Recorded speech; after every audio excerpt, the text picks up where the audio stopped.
When I first walked into the glass-walled offices of Avra Tech, my hands were trembling so much that I almost dropped my portfolio.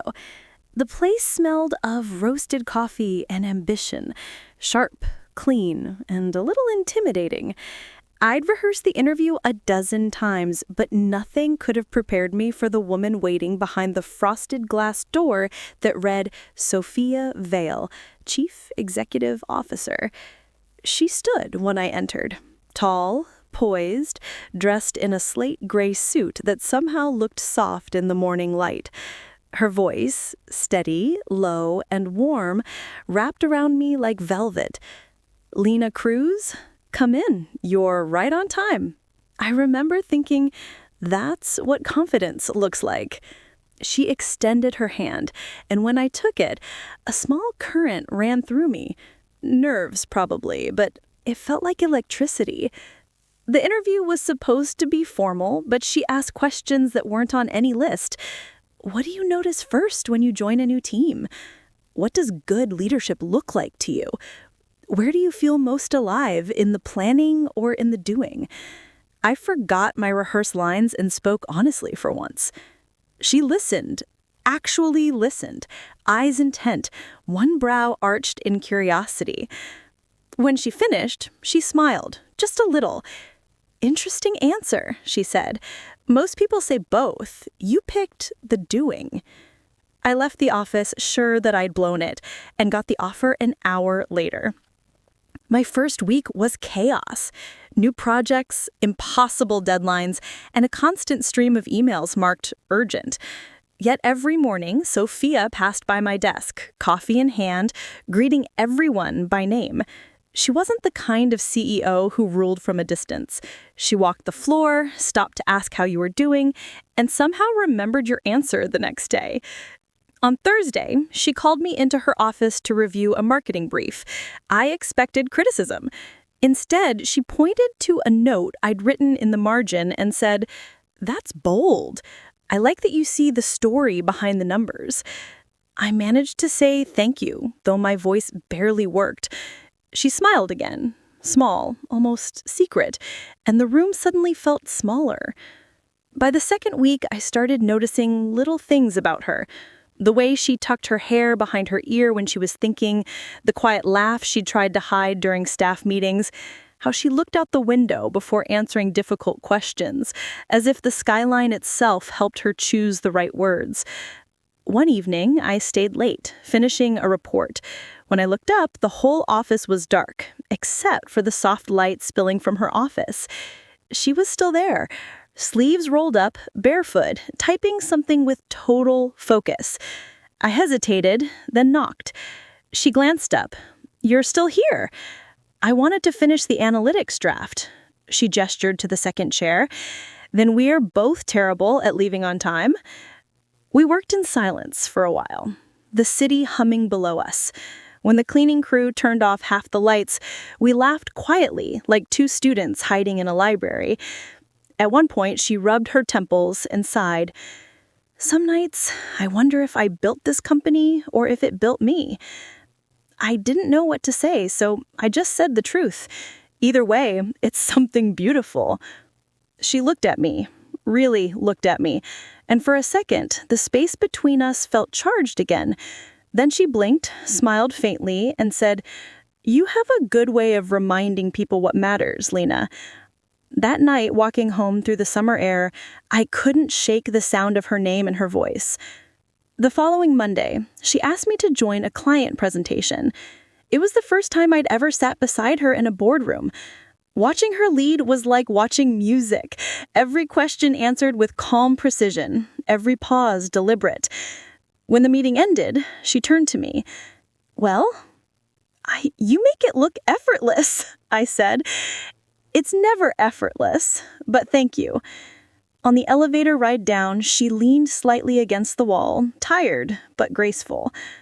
"How are you finding your first month?" "Terrifying," I admitted, laughing. She said, "Good. It means you care."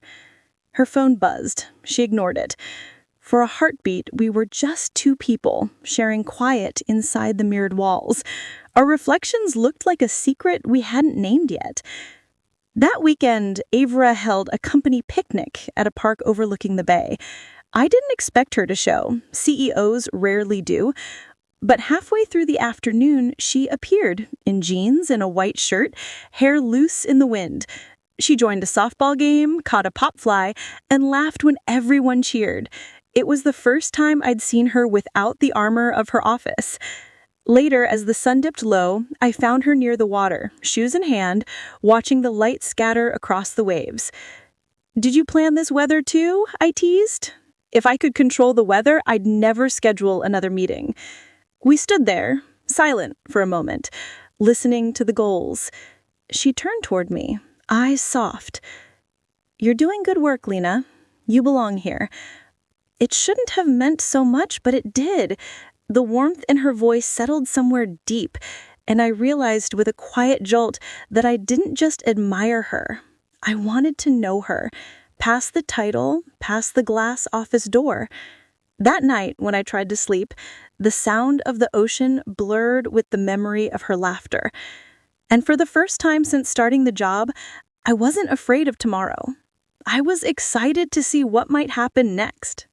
The office was never meant to feel like home, yet lately the after-hours silence had started to comfort me. Most nights, by the time the cleaning crew finished and the city lights bled through the tall windows, it was just Sophia and me left behind. She worked the way some people dream, head slightly tilted, sleeves rolled to her elbows, a pencil tucked behind one ear. Music played softly from her phone, old jazz that didn't match her age or her reputation as the sharpest mind in the industry. That night, I brought her a second cup of coffee. "You've been staring at that screen for 3 hours, I said. She looked up, surprised. "And you've been counting?" I laughed, setting the mug beside her laptop. "Someone has to keep track." Her smile lingered longer than it should have. "Thank you, Lena." For a while, we worked in parallel silence, the kind that feels like understanding. Every so often, our eyes met across the glow of our monitors, and it felt like something invisible passed between us. When the clock struck 11, she leaned back in her chair. "Do you ever think about why we work so hard?" I shrugged, because it's easier than thinking about everything else. Her eyes softened. "You're younger than I was when I learned that answer." She turned toward the window, watching headlights move through the rain below. "When I started this company, I thought success would quiet everything inside me. It didn't." Her honesty caught me off guard. I wanted to tell her that I understood, that I worked late not just for ambition, but because the world outside felt lonelier than the one inside these walls. Instead, I said, "Maybe the quiet isn't meant to go away.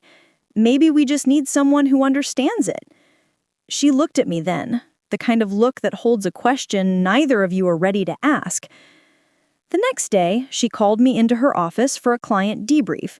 It should have been routine, but when I walked in, she was sitting on the edge of her desk, sunlight spilling over her hair, bare feet again. "I was thinking about what you said last night," she began. I froze halfway to the chair. "About the quiet?" She nodded. "You were right. It's easier when someone understands." The words felt simple, but they landed like a confession. Before I could reply, the intercom buzzed and the moment dissolved. She straightened, professional again, but the air between us didn't return to normal. A week later, Avera hosted a charity gala. I almost didn't go. I wasn't sure I belonged in the same room as venture capitalists and magazine editors, but Sophia insisted every department send at least one representative. The ballroom shimmered with glass and gold. When she arrived, the room seemed to pause. She was elegance and command in one motion, shaking hands, smiling, listening. At one point, she caught my eye from across the crowd and gave a small, private nod, as if to say, "You're doing fine." Later, when the speeches ended and the crowd thinned, I found her on the terrace. The city stretched out beneath us, wind lifting the ends of her hair. "I don't think I'll ever get used to events like this," I admitted. She laughed softly. "Neither will I, but they make donors happy." We stood side by side, the night quiet except for distant traffic. "Thank you for coming," she said. "I know it's outside your comfort zone." "You make it easier," I replied before thinking. Her expression softened again. "Careful, Lena. I might start depending on you." The words were light, teasing, but they stayed with me all night. The following week was chaos. New investors, back-to-back meetings, and a product launch looming. Stress clung to every corner of the office. One night, after everyone left, I found her still at her desk, head in her hands. "Bad day?" I asked. She murmured without looking up. I hesitated, then said, "Come on, walk with me." We ended up on the rooftop terrace, the one the design team used for lunch breaks. The air smelled of rain. She looked exhausted, but freer. "Thank you," she said quietly. "I forget how to stop sometimes." "That's why you have people like me," I replied. "People like you?" she echoed. "People who remind you that you're human." She smiled at that, the kind of smile that hurts because it's honest. She said, "I should go home, finally," though she didn't move. Me too. But we stood there anyway, watching the city pulse below. Something in the air shifted, an understanding, unspoken but mutual. We were both caught between duty and something dangerously close to affection. When she finally turned toward the door, she paused. "Good night, Lena." "Good night, Sophia." It was nearly midnight when the last light in the office finally went out, except ours. Everyone else had gone home hours ago. The city outside glittered through the glass walls, and the hum of computers had faded to a low, rhythmic whisper. Sophia sat across from me, her blazer draped over the back of her chair, sleeves rolled up, her hair a little undone, the kind of undone that only happened when she forgot she was supposed to be composed. We'd finished the project. The presentation was perfect. The client would sign in the morning. We'd done it. But neither of us moved. She leaned back, staring out the window. "You ever notice," she said softly, "how quiet this place gets when we stop pretending it's all about the work?" Her voice was lower than usual. Not the CEO voice. The one she used when she let herself be human. I smiled faintly, turning my coffee cup in my hands. "Yeah. It's like the silence starts telling the truth for us." She looked at me then. Not through me, not past me, at me. And it felt like the world stopped breathing. I told myself for weeks that what I felt for her was just admiration. That the flutter in my chest whenever she laughed was respect. But in that moment, with her eyes meeting mine and no one around to interrupt, I couldn't lie to myself anymore. "You're thinking. Too loud," she said with a small smile. "And you're avoiding your thoughts," I shot back, my tone teasing, but gentle. Her laughter was quiet, fragile. Maybe. I've gotten good at that. The silence stretched again, thick with everything neither of us had the courage to name. Then she said it. The words that would stay with me forever. "You changed how I see things, Lena. How I see people, how I see trust." My breath caught. I didn't mean to." "I know," she interrupted softly. "That's what makes it real." She leaned forward, elbows on her knees, eyes searching mine. "I spent years keeping walls around myself. It's how you survive in this world, especially as a woman in my position. But you—" She hesitated, then smiled faintly. "You walked right through them like they weren't even there." I swallowed hard, my throat tight. Maybe you didn't build them as high as you thought. Or maybe you're just impossible to ignore. The air between us was warm, alive. Every small sound, the buzz of the lights, the faint hum of the city, felt sharper, closer. Sophia, I whispered, whatever this is, it can't exist here. You're my boss. I'm your employee. People talk. It could ruin everything. She nodded, but her eyes didn't waver. I know. And I hate that I know. Her voice trembled on the last word, and for the first time since I'd met her, she looked uncertain. I stood slowly and crossed the space between us. Not too close, just enough that she could feel my presence, just enough that the air shifted. Then why does it still feel real? I asked. Her eyes softened. Because it is. She reached out, hesitated, then brushed a stray strand of hair from my face. A touch so light, it could have been a dream. You make me forget who I'm supposed to be, she whispered. Maybe that's a good thing. She laughed quietly. The sound cracked and tender. You have no idea how dangerous you are, Lena. And yet you're still here. That made her smile. A real one this time. Yeah. I guess I am. We stood there in silence. Two people caught between what was right and what was real. Then she sighed. The kind of sigh that carries years of restraint. You deserve someone who isn't afraid of you. I shook my head. I don't want someone who's unafraid. I want someone who feels this, even when it scares them. Her eyes shimmered, and I knew she understood. You taught me what it means to care, even when it's complicated. Sophia smiled, eyes wet, but steady.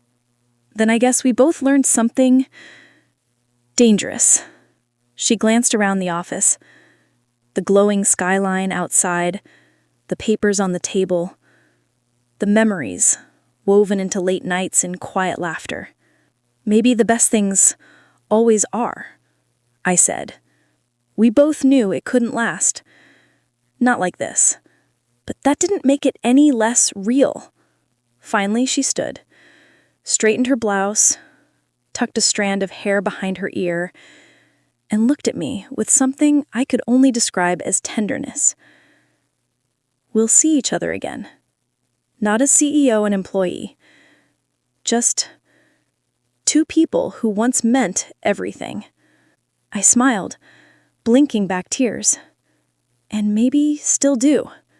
She reached out one last time, her fingers grazing mine. Brief. Electric. Enough to say everything we couldn't.